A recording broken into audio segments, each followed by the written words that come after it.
Com a palavra, o senador Ricardo Ferraz. Senhor presidente, meu caro senador Paulo Paim, dificilmente eu discordo de Vossa Excelência, mas agora eu vou discordar. Mas isso, só a discordância de Vossa Excelência se dirigindo para mim já é uma satisfação enorme. E quero crer que, ao fim, seremos militantes, até porque Vossa Excelência é o protagonista inicial dessa grande causa. Me parece que o voto aberto, a radicalização em torno da transparência é um caminho sem volta. Já votamos aqui o regime de Que Deus ajude para que Vossa Excelência esteja razão, e eu estou meio pessimista. Começo agora a me animar de novo. Que bela discordância que Vossa Excelência fez para mim. O debate foi feito e de forma entusiasmada na Comissão de Constituição e Justiça. E Vossa Excelência lidera essa militância no Senado há alguns anos. Acho que ainda na Câmara, no Congresso Nacional. Desde a Constituinte, eu brigo por esse sonho quase. O tema foi debatido à exaustão na Comissão de Constituição e Justiça, o regime de urgência foi aprovado em plenário, portanto, me parece ser essa uma decisão sem volta, até por conta de ter a convicção que o voto aberto em toda e qualquer circunstância, ele é uma proteção para que nós possamos prestar contas à sociedade das nossas decisões aqui no plenário do Senado. Até porque mandato parlamentar, mandato público, político, não é propriedade particular de quem o exerce.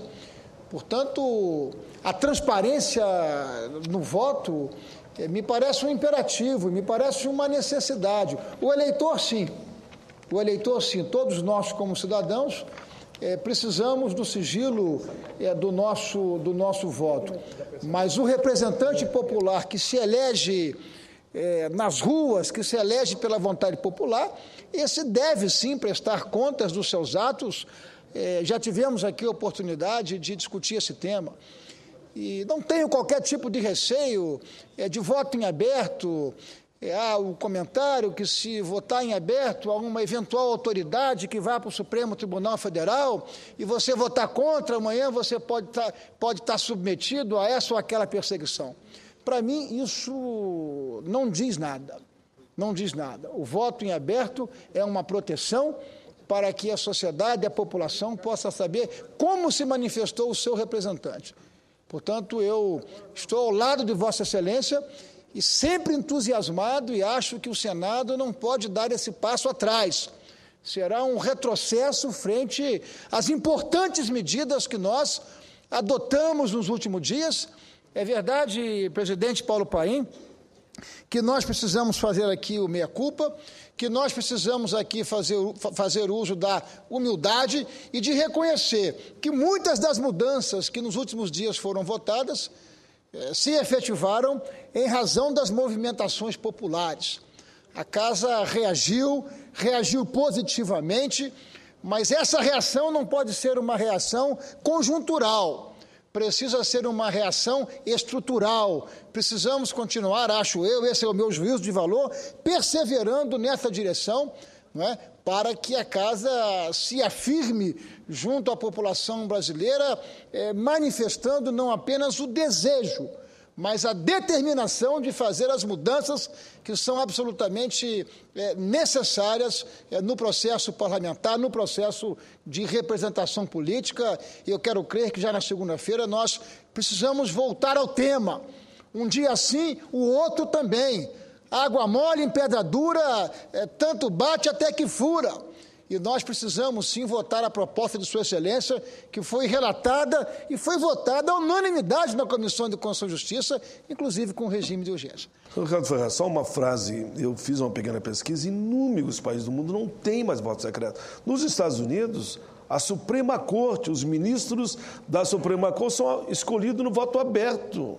Impeachment de presidente, voto aberto.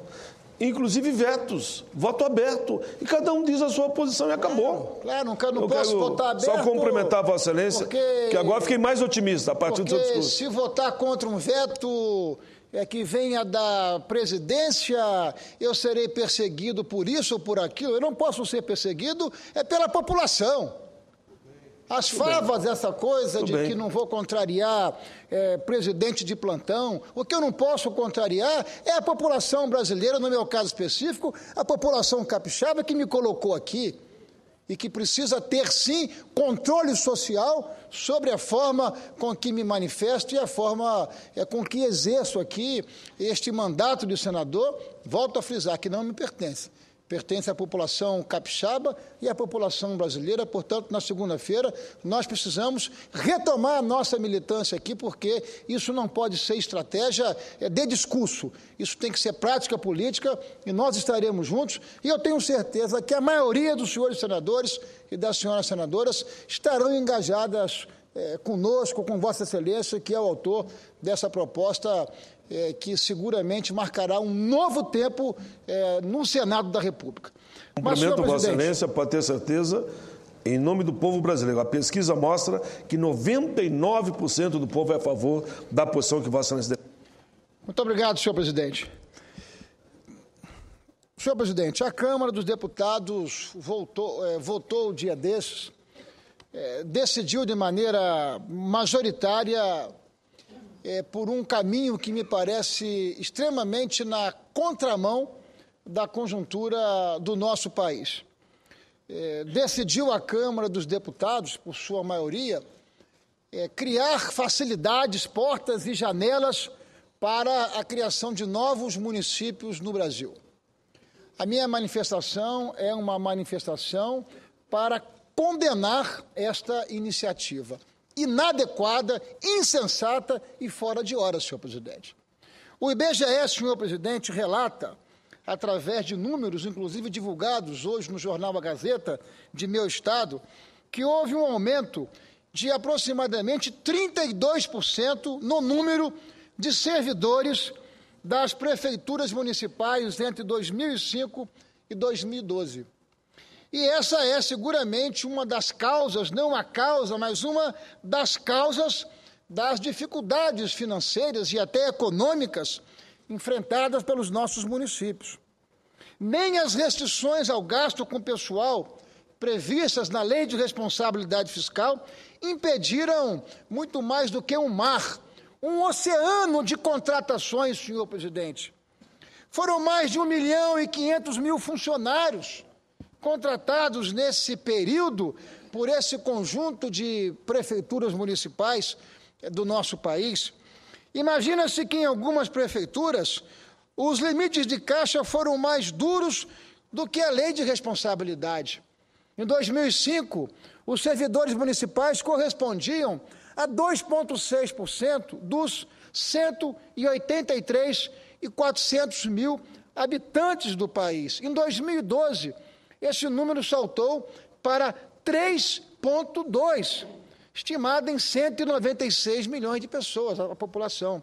O crescimento percentual levanta suspeitas sobre o custo-benefício, ou seja, a melhoria dos serviços prestados à população, indicando seguramente a má gestão dos recursos públicos.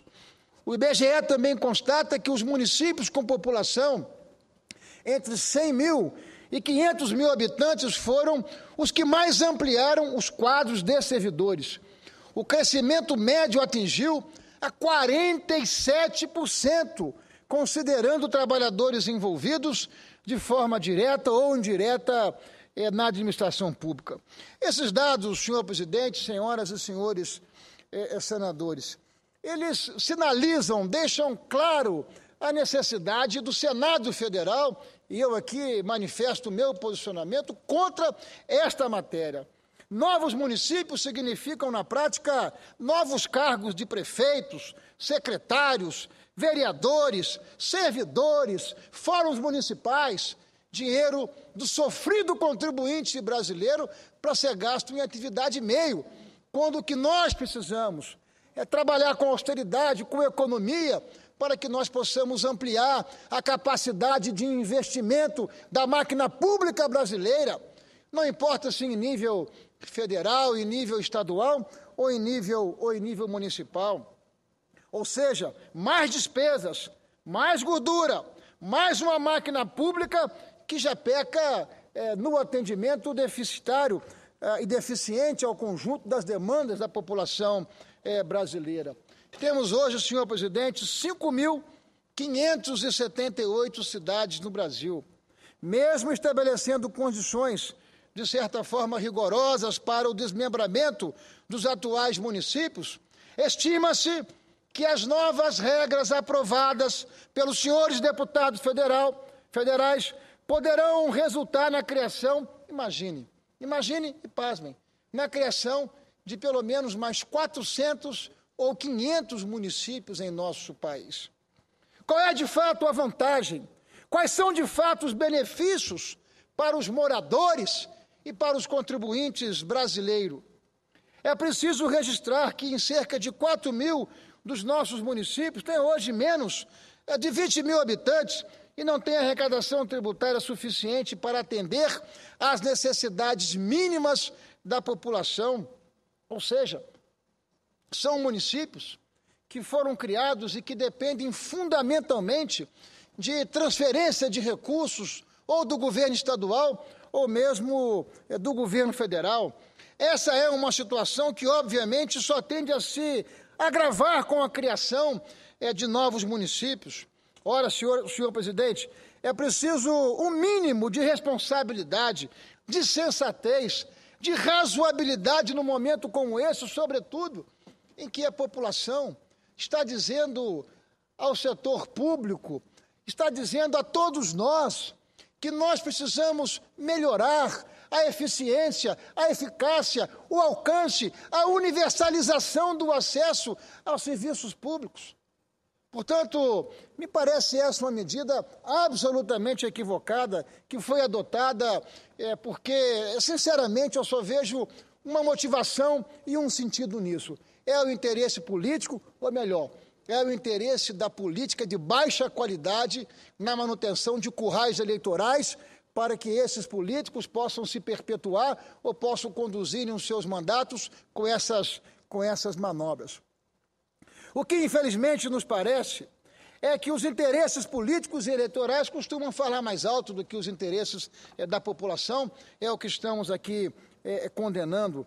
Entre 88 e 2000, a brecha aberta pela Constituição para que assembleias legislativas estaduais encaminhassem processos de emancipação de novos municípios, resultou na criação de pelo menos mais 1.500, 1.400 municípios em nosso país. Pois entre 88 e 2000. E mesmo diante dessa realidade, decidem os senhores deputados federais ampliarem as condições, flexibilizando para que entre 400 e 500 novos municípios possam ser criados a partir desta que foi uma decisão tomada pela Câmara, que eu quero crer que o Senado não vai avalizar por tudo que representa de prejuízo para o conjunto da população brasileira. Portanto, senhor presidente, senhoras e senhores senadores, inaceitável colocarmos agora mais lenha nessa fogueira que só vai deteriorar e só vai prejudicar a vida do contribuinte brasileiro.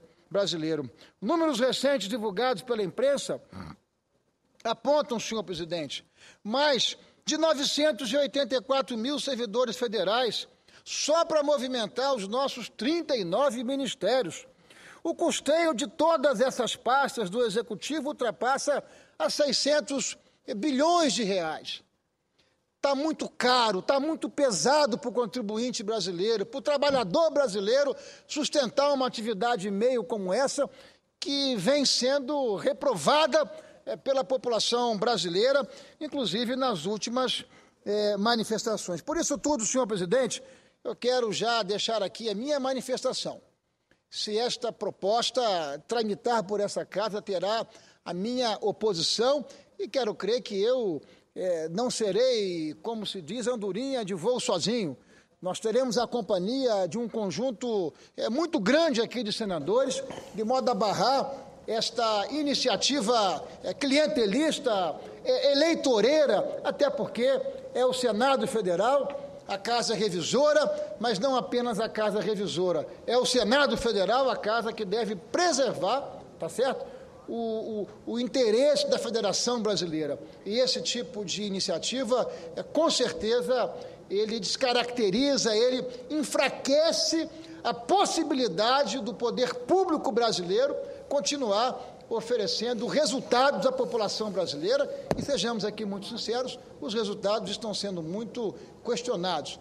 O nosso país, o setor público brasileiro, em todos os sentidos, inclusive o setor político, está sob manutenção, precisando reavaliar toda a sua construção, toda a sua jornada, para que este movimento que inunda, que incendeia o coração dos brasileiros, possa, na prática, fazer com que a ficha tenha que cair por parte daqueles que têm o dever e a responsabilidade de representar o sentimento da população brasileira. Muito obrigado, senhor presidente. Muito obrigado, senhoras e senhores senadores.